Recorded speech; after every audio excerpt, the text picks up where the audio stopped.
आज बड़े ही दुख के साथ आपको एक खबर बतानी पड़ रही है कि भारत का रुपया अब अंतर्राष्ट्रीय बाजार में धीरे धीरे कमजोर पड़ना शुरू हो चुका है। और आपको बता दें, वीडियो के लास्ट में एक बहुत इंपॉर्टेंट सवाल पूछा गया है, तो उसका जवाब जरूर दीजिएगा। आ रही बड़ी खबर यह है कि अब रूस ने भी भारत का रुपया एक्सेप्ट करने से मना कर दिया है। कहने को तो रशिया से करीबन हमारे देश का 45% हथियार इम्पोर्ट किया जाता है, लेकिन अब दोनों देशों के बीच में व्यापार घाटा धीरे धीरे बढ़ना शुरू हो चुका है। वहीं दूसरी ओर रशिया ने भारत को सस्ता तेल देना भी बंद कर दिया है। जिस कच्चे तेल की कीमत में भारत को 15 से 20 डॉलर की छूट मिल रही थी, आज वो छूट सिर्फ 10 डॉलर बची है और धीरे धीरे ये ऑफर भी भारत के लिए खत्म होने वाला है। लेकिन ये कहानी शुरू होती है रूस यूक्रेन युद्ध की वजह से, जहां पर अमेरिका के साथ साथ कई यूरोपीय देशों ने रशिया पर पूरी तरीके से प्रतिबंध लगा दिए, लेकिन रशिया के लिए भारत ने अपने दरवाजे खुले रखे। और देखते ही देखते जिस रशिया से हमारा 10.6 बिलियन डॉलर का व्यापार था, वो करीबन 51 बिलियन डॉलर पहुंच चुका था। लेकिन भारत और रूस के बीच में बाइलेटरल ट्रेड के सेटलमेंट को जारी रखने के लिए दोनों देशों ने कोशिश की, लेकिन इसके बावजूद भी पिछले कई महीनों से इसके ऊपर बातचीत की जा रही है और फाइनल कंक्लूजन आ चुका है कि रशिया भारत से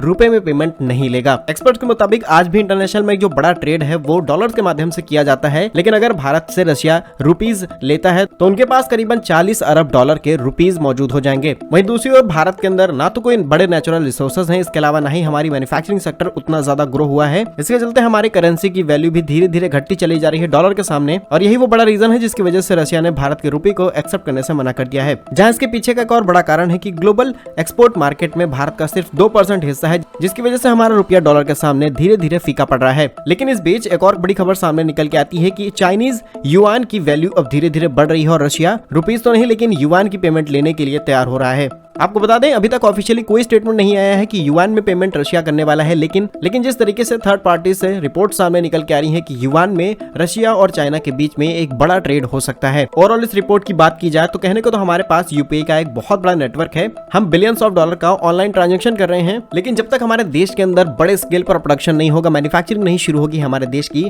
जो करेंसी की वैल्यू है वो इसी तरीके से घटती रहेगी। और ये बड़ी दुख की बात है कि हमारे देश की करेंसी लगातार घट रही है। इसके लिए सरकार को कई बड़े और ठोस कदम उठाने चाहिए। आपके हिसाब से वो कौन से स्टेप हैं जिसकी वजह से हमारे देश की करेंसी की वैल्यू और ज्यादा बढ़ सकती है? कमेंट बॉक्स में जरूर बताइएगा। भारत कैसे ही यूजफुल इन्फॉर्मेटिव वीडियोस पाने के लिए हमारे YouTube चैनल को सब्सक्राइब जरूर कर लीजिए। मिलेंगे हम आपको एक नई और इंटरेस्टिंग वीडियो में, तब तक के लिए वंदे मातरम। भारत माता की जय।